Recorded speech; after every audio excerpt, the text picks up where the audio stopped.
I'm here with Alexander Mercouris, editor-in-chief of the Duran. Alexander, let's take a look at the House Judiciary Committee headed by Mr. Nadler, who's fired off 81 document requests to pretty much all the same people, all the same faces that we've been hearing about for the past 2 years for the Russia collusion witch hunt, which I think is pretty safe to say after the Michael Cohen testimony.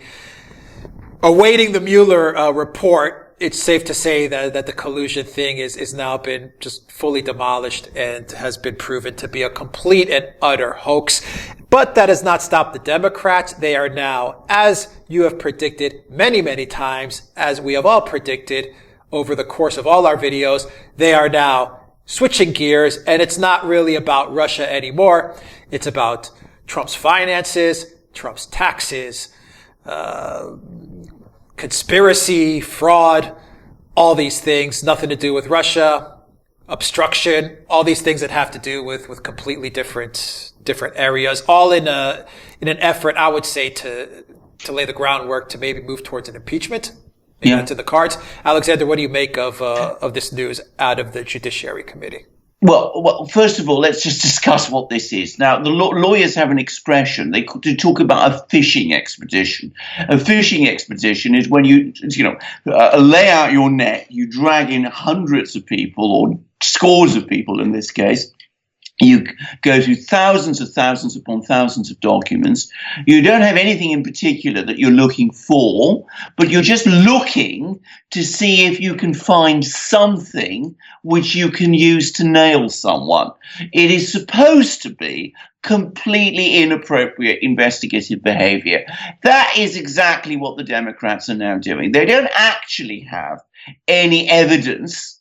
What they're doing is that they're just looking all over the place, dragging in all sorts of people who, many of them have been through the grinder already in Russiagate, and they're going to try and reinterrogate these people all over again, go through their documents all over again to see if they can find something. And you said that this is all supposed to lead to impeachment. I don't think there's any doubt that that is exactly what it's all about. We're not the only people to think this. Byron York has written to that effect for the Washington Examiner. I saw a similar article about this in the Washington Times. I think this is clearly an attempt to prepare the ground for impeachment. I don't think it's going to work. I think, on the contrary, it's going to blow up in the Democrats' faces. But that's the agenda that's being played here, and what is being done is completely inappropriate and entirely wrong. And of course, Trump had a reaction to this latest move via Nadler, and he tweeted out, let me read you the tweets. Now that they realize the only collusion with Russia was done by crooked Hillary Clinton and the Democrats, Nadler, Schiff, and the Dem heads of the committee have gone stone cold crazy. 81 letters sent to innocent people to harass them. They won't get anything done for our country. The greatest overreach in the history of our country. The Dems are obstructing justice and will not get anything done. A big fat fishing expedition desperately in search of a crime, when in fact the real crime is what the Dems are doing and have done. Final tweet, all caps, presidential harassment. Alexander, what do you make of those 3 tweets via Trump? Well, I think ultimately and fundamentally he is right. I mean, it is a fishing expedition, just as I said. It's also harassment, and not just of the president, but of some of these people. I mean, people like Jerome Corsi, Carter Page, George Papadopoulos, Michael Flynn, Donald Trump Jr.,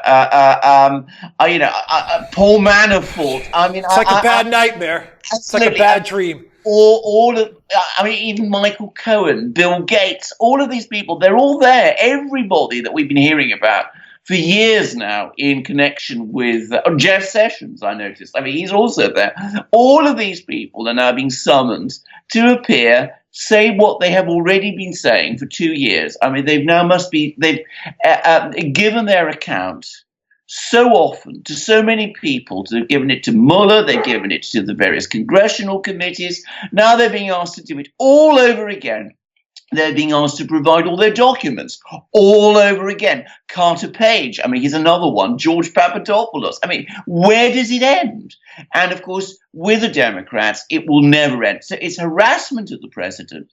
It's harassment of these individuals. It is a gross abuse of congressional power, because it's important always to remember that these committees, like the House Judiciary Committee, are not supposed to be investigative committees. They are oversight committees. They're not there to investigate.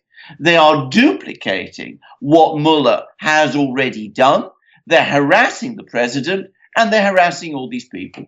I saw Nadler. He made the rounds this Sunday on the morning talk shows, and he says that he's confident that there's ample amount of evidence to show that there was some sort of obstruction of justice. What exactly is the obstruction that Nadler is looking for? Well, I don't know, because I can't see any. I mean, I don't see any evidence of obstruction of justice. William Barr, who is the Attorney General of the United States, in an earlier memorandum, which we've talked about, he said that he's seen no evidence of obstruction of justice. Senior lawyers, people like Andrew McCarthy, who is a former federal prosecutor, can't see any obstruction of justice. I can't see any obstruction of justice at all. I presume that this, again, refers to the Comey dismissal, James Comey's dismissal. But I would remind our viewers that Donald Trump was not only entitled to dismiss Comey, but he had excellent grounds to do so, provided by the Deputy Attorney General of the United States, who was Rod Rosenstein, who went ahead and appointed Mueller. So, I mean, the talk about obstruction in this situation is frankly silly. And that's a great point, Alexander, because I believe that it was James Comey himself, under oath, who testified that Trump has all the right to fire him for whatever reason. Yeah, and Comey has also testified under oath. First of all, he did testify to that, but he's also testified that he came under no pressure from Trump at any point in the Russiagate investigation. In fact, there is no evidence that Donald Trump has at any time interfered with or obstructed the Russiagate investigation. I've seen some really bizarre and far-fetched claims that Donald Trump calling the investigation a witch hunt is in some way or form an obstruction of justice. It is not an obstruction of justice. It is a statement of opinion. It has not stopped Mueller at all.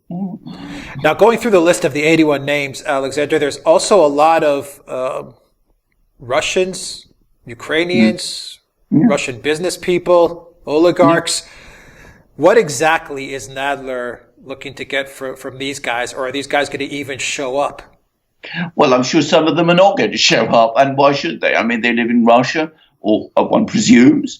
Some of them. I mean, there's Vexelberg, who is a very important Russian businessman with a very important construction company who's based in Russia. He's been sanctioned. I'm not even sure how he's able to travel to the United States at this time. Presumably, he could give his evidence by video link. But I mean, is that quite what Nadler really thinks? But I mean, the point is, I mean, this is becoming, again, incredibly far-fetched. And one can't help thinking that, I mean, he's subpoenaed all these people, not because he really expects them to give any evidence, but because he wants to once again emphasize some sort of Russian connection between Donald Trump and Russia. And by subpoenaing lots of Russians, that's the impression he's trying to give. Yeah, so some other names of entities on this list include the NRA. I imagine that's probably connected to the Maria Butina incident. I also see that WikiLeaks is on the list. What do you make of those names popping up on this list? Well, can I just say so? First of all, I mean, the NRA, I mean, you're absolutely right. I'm sure that's all about Butina. And frankly, there's a good example of how subpoenaing people is going to blow up in the Democrats' face. Because whatever the NRA says is not really going to substantiate any one of these Russiagate allegations. But WikiLeaks and Assange, who I think has also been subpoenaed separately, oddly enough, I think that's about the one thing which I agree with. It's high time somebody from the US Congress actually, and from the FBI and the Justice Department, went to Julian Assange and WikiLeaks and asked them some questions. And as I understand it, Assange and WikiLeaks have always been willing on condition.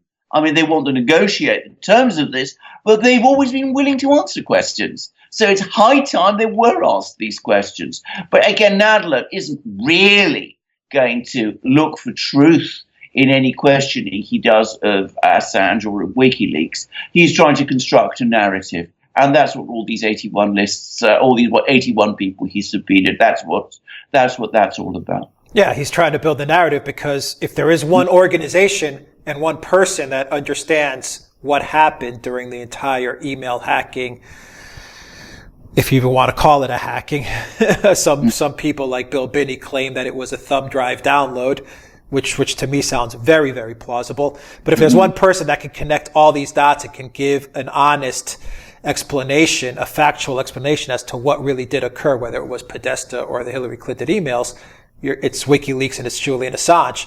So if Nadler really wanted to get to the bottom of the entire Russiagate thing, then that's pretty much the only name that you need to go to on this list. You could actually ask some questions of the DNC. I mean, why not? I mean, you could go and ask. You could subpoena Podesta. CrowdStrike. Podesta. There's a name that's missing. Podesta. CrowdStrike. I mean, it's very interesting. It's very Christopher Steele, and we'll do a video on this. Indeed. I mean, it's very interesting to see who's missing from the list. I mean, as you said, Christopher Steele, Podesta, Comey, Glenn Simpson, Wasserman, what's her name? Wasserman Schultz. Or whatever her name. I mean, Imran Arwan. Exactly, all those people are not on this list of 81 people, which I think exposes again what he's really all about. Maybe Hillary Clinton wouldn't be a bad name to put on that list either. Well, indeed, so I would have thought so, or at least to invite her to come. But, there's no sign that there's any interest in this, which exposes the very, very partisan nature of this whole affair. Clapper, Brennan. There's another two names. And indeed so. The NSA, which apparently has different views about this intelligence operation, these findings, than the FBI and the CIA do.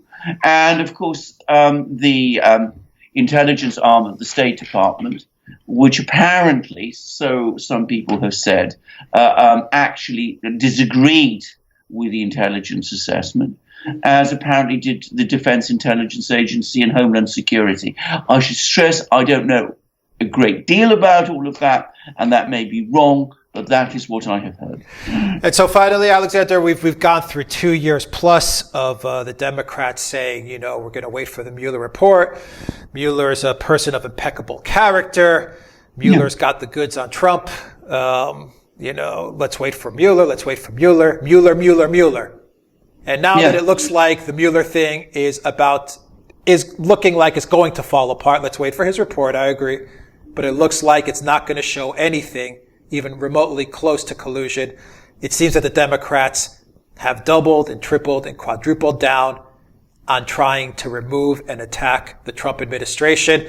And it's not about Mueller anymore. So we're going to be going through this for the remainder of Trump's first term and possibly a second term in office, correct? Well, I think that's the plan, but I'm going to make a prediction, which is that this whole thing is going to horribly backfire.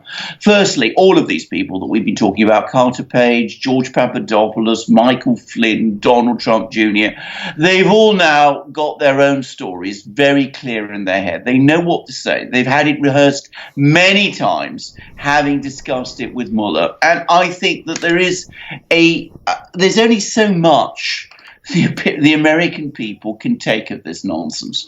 I mean, going over all of this all over again after Mueller delivers a report, which now everybody, I think, expects is going to say that there was no collusion and no obstruction. And legally, Alexander, if I could just interject real quickly, you bring a good point up. Can I ask you a question? Legally, I imagine the Mueller report's going to come out soon, say it does, but legally they can't contradict anything that they've said in the Mueller report, correct? So, Nadler can read the Mueller report and he can ask the questions, and someone like Trump Jr., he's going to pretty much say verbatim what he told Mueller, and he can't do otherwise. Well, exactly, and it's not in his interest to, and he won't. So, what's the point? Right. Since he's already said all of these things, what's the point of asking him to say it all over again? It doesn't make any kind of sense, except, as I said, as a piece of drama and theatre, in order to poison the political climate in the United States, in order to prepare the ground for impeachment. I think this is a disastrous overreach by the Democrats. I predict it will blow up in their faces. I think the American people are becoming completely bored by this whole affair. I think they've lost interest in it because, frankly, we've been waiting for 2 years for this great smoking gun revelation, which never appears. And I think there's only so much you can do to keep this thing alive. And I think the Democrats, if they had, two grey cells to rub together, would have realized this by now, would not be talking about Russiagate all the time, and would be looking at other things. When they were the congressional elections last November, they discovered that the American people were not interested in Russiagate, and they stopped talking about it. And I think reverting to this stale and discredited narrative now is not going to do them any good at all. And maybe it is not a coincidence that in the last opinion poll that I saw, Donald Trump's ratings have been rising. I wonder what's going through the minds of Jay Sekulow and Giuliani and Trump's legal team now. What do you think these guys are thinking? Well, Jay Sekulow, incidentally, is one of the 81 people who's been subpoenaed, which I find bizarre. I find absolutely bizarre. That doesn't make any kind of sense to me at all. Subpoenaing a man's lawyer. But I think that from their point of view, well, obviously they're going to make an awful lot more money out of this affair because lawyers are always interested in the fact that they're going to make money. But for them, it's an open goal because, as I said, they've already defended this case. All the evidence is already out there. So all they have to do is rehearse, dust off all the arguments which they've already made. From a lawyer's point of view, it's like shooting fish in a barrel. It's now very straightforward for them. Yeah, an open goal. That's a good way to put it. An open goal, yeah. All right. Alexander Mercouris, Editor-in-Chief of the Duran. Thank you very much. Guys, if you like this video, click on the subscribe button down below and click on the notifications bell to get notifications every time we push out a new video. Visit the Duran shop, pick up a t-shirt, help support the Duran, and in the description box down below, you will find links to our PayPal and Patreon pages. Please donate to the Duran. That helps us out a lot. And you can get a copy of this video in audio format on iTunes and Soundcloud as well. So follow us there and go to theduran.com and see all the articles that Alexander links up to. Alexander Mercouris, Editor-in-Chief of the Duran. Thank you once again. Until next time, everybody. Take care.